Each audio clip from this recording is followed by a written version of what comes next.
A une spécialité de la région Nord, c'est le textile. Ah oui, bien entendu, tout à Nathalie. l'heure, je crois que tu as dit que j'avais acheté tout mon linge de maison dans la région. Oui, enfin, en Bah, tout cas, tu as trouvé de quoi faire.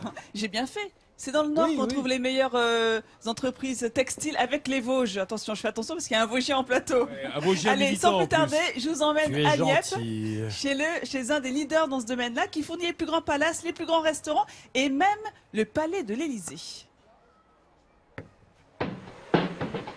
Dans cet hôtel 5 étoiles de Lille, la qualité du linge de maison est une priorité.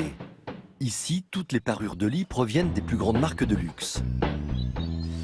Ce textile haut de gamme est fabriqué dans cette entreprise nordiste dont le savoir-faire remonte à 1947. Caroline, 20 ans, est l'une des toutes dernières salariées. Issue d'une famille de couturières depuis 4 générations, elle perpétue la tradition du fait main et du sur-mesure. Déjà, mon arrière-grand-mère et ma grand-mère étaient dans ce métier. Ce qui me plaît, c'est que on fait des choses, on fait pas la même chose tous les jours. Après des études dans la restauration, Caroline a finalement choisi de reprendre le flambeau familial. C'est sa maman qui l'a convaincue de rejoindre l'atelier.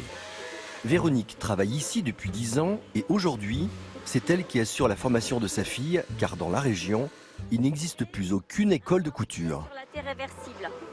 D'accord?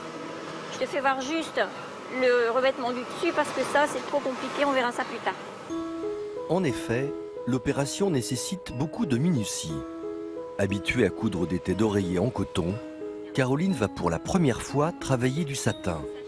Une matière fragile et délicate à manipuler, mais Véronique n'est pas inquiète pour autant, car son élève apprend vite.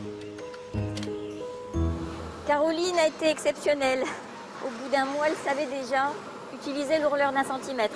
Ici, on est sur un 5 cm et c'est beaucoup moins évident d'apprendre. Parce qu'en fait, c'est un satin, ce qui est encore plus difficile. Mère et fille font la fierté de l'entreprise et de son directeur, Bernard. Petit-fils du fondateur de la société, il est très attaché à ces gestes qui se transmettent de génération en génération et sont le symbole de l'excellence à la française. Aujourd'hui, il exporte ses produits dans près de 60 pays. On sent depuis quelques mois, quelques années maintenant, un certain retour de la volonté du Made in France, avec des clients qui viennent nous trouver, tout ça avec l'amour d'un travail bien fait et la conviction que ce qu'on peut faire en France, c'est la préservation de nos savoir-faire, c'est la tradition perpétuée et c'est fondamental.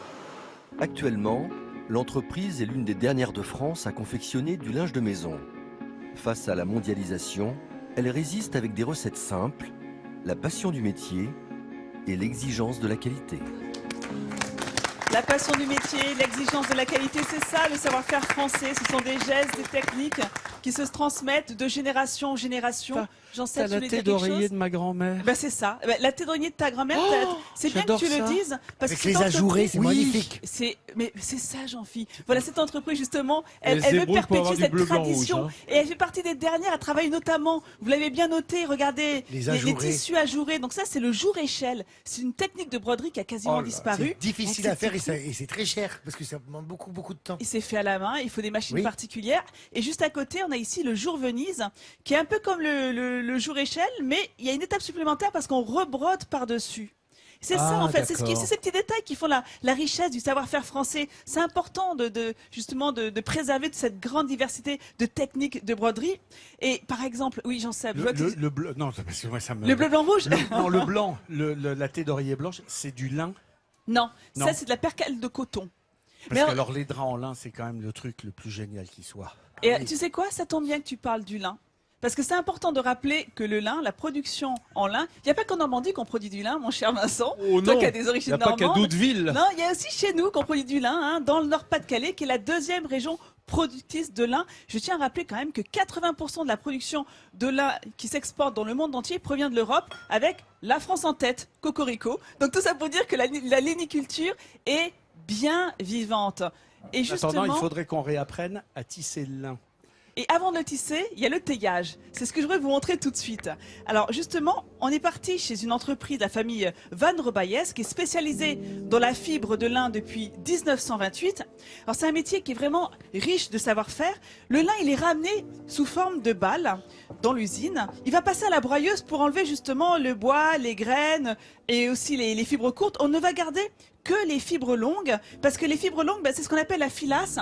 C'est le produit noble du lin. C'est ce qui est le plus recherché, le plus répandu. Les fibres courtes, on va les utiliser pour d'autres choses. Ensuite, toutes ces fibres vont être triées les unes après les autres, vont être numérotées, classées. C'est incroyable. La filasse, les amis, elle est tracée, comme les produits dans la gastronomie. On va les classer par année, par champ, comme dans l'agroalimentaire. Et sais-tu pourquoi? Savez-vous pourquoi est-ce qu'on les trace, ces produits? Non, aucune idée en fait. Le filateur, tu en parlais tout à l'heure, pour assembler justement ces fibres de lin, il va faire son petit mélange avec des fibres en fonction des années plus ou moins épaisses, plus ou moins résistantes. On fait de l'assemblage comme dans le vin, quoi. Exactement, comme dans le vin. Et on part de là. Alors voilà, pour finir, les amis, cette fibre-là, cette fibre verte, ta perruque de carnaval. On peut en être très fier et bravo à cette belle entreprise.